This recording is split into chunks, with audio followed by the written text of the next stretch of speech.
boxer has done it again. Yeah.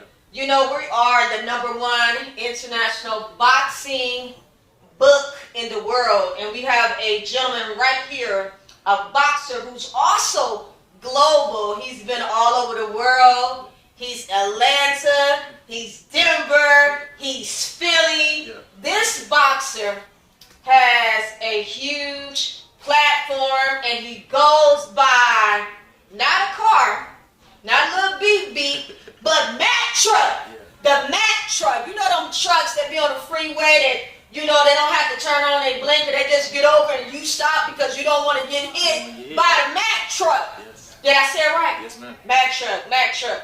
With that being said, Mr. Mactruck, how would you describe your unique boxing style and what sets you apart from other fighters?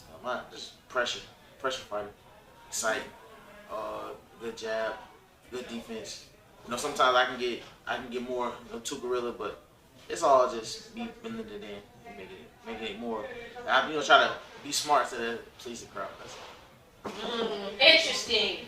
Now I noticed, Mr. Mactruck,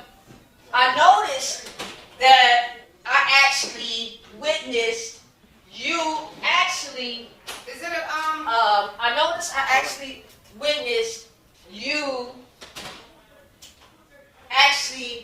taping up, wrapping your own hands. Yeah. Now, while I just seen you finish, I can attest that you actually wrap both of those hands yourself. Yeah.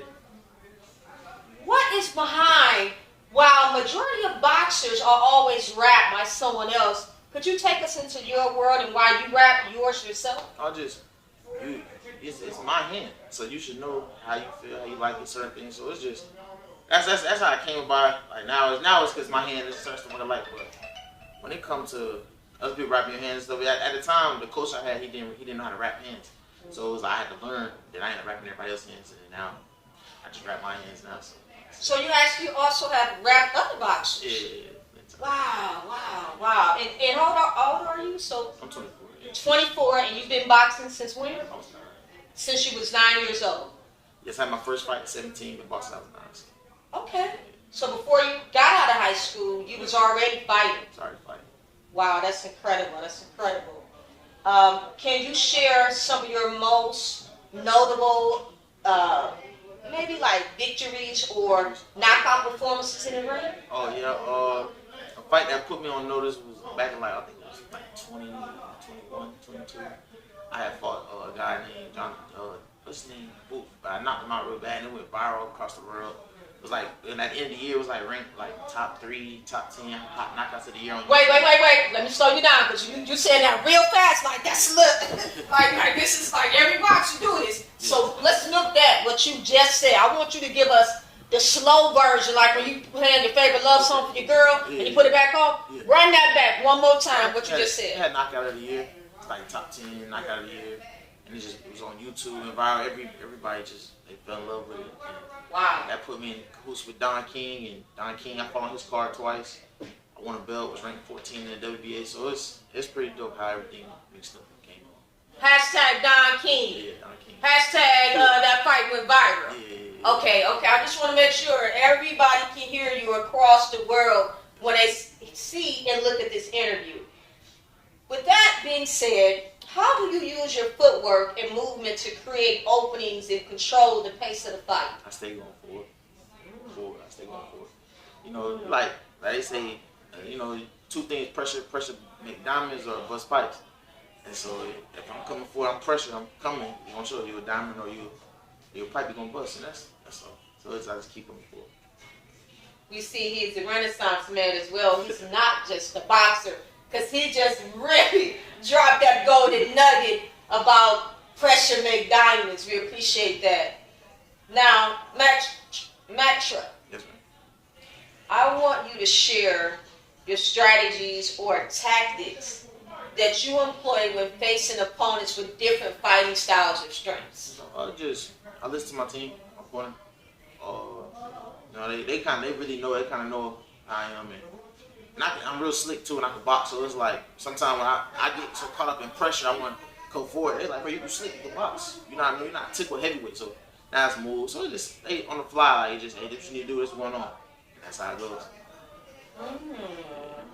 Okay.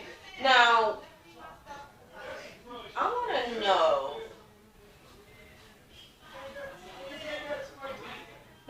What role does your corner play during a fight, and how do you effectively communicate and execute their instructions? So, and Coach Bozy, man, he more he gonna tell you what it is, and I'm gonna listen. Like, I'm not hard headed, so it's Bozy say move your head, I'm gonna move my head. It's just listen to him. He sees something I ain't seen, so I just listen to him. It's not more of a, you know what I'm saying, we gotta beat it in you and stuff. So it's our first fight together, and we finna, you know, so we really finna get more chemistry. But just in the gym these past months, we sparring. He just said it. You know what I'm saying? What's going on, man? You do this. It's just that simple. You ain't gotta yell at me. You ain't gotta fuss. You ain't gotta be mad. You ain't gotta slap me. It's just tell me what you need to do. You know what I'm saying? I trust you. That's beautiful. And to piggyback off that, explain to the world what role does your team, including your coaches, your sparring partners, play in your development as a boxer, who you are today? They get me ready. Get me ready to look good. You know what I'm saying? Try to, you know what I'm saying, make a living for my family. So they prepare that. The gym is full of great fighters. Definitely in Philly, man. There's a lot of great fighters. And they just, you seeing everybody motivate, feed off each other. You see one dude, he going hard. You see one dude slacking, he see you going hard. Now he picks it up. It's a good feeling. It's a real family gym. Everybody got the same goal. It's a good feeling. Okay. Last question. What message or impact do you hope to leave on the sport of boxing and with your fans as you progress in your career?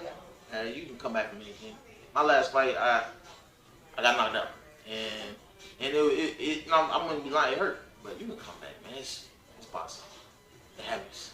I just, you know, everybody take L's, but I just take mine in front of everybody. That's the difference in the camera, of course. So you can come back from anything, and it's okay. You know what I'm saying? Sometimes it's okay to take L's, but I don't call it L, just a lesson. And, you know, we're finna move forward, and we're finna keep it going. And I made the adjustments, and keep making adjustments, and I'll keep getting better. And pretty soon, nobody gonna think about it, so we're gonna keep going. Well, I certainly believe, or behind the boxer, I would say, we certainly believe that all things are possible, and that you can come back from anything, with a capital A, anything. So I love that you keep coming back. You know, I love the transparency that you have shared in this interview, and I think more people that are behind you that might be interested in boxing, they need to hear that. Because a lot of times with boxing, you lose a fight, then you lose fans, you lose your audience. Then for whatever reason, now you're looked down on. And it's like the credibility changes. So when you see fighters that are fighting and they lose a fight, how do you feel about how they're looked at before the fight versus after the fight if they do get knocked out? There's no thing like.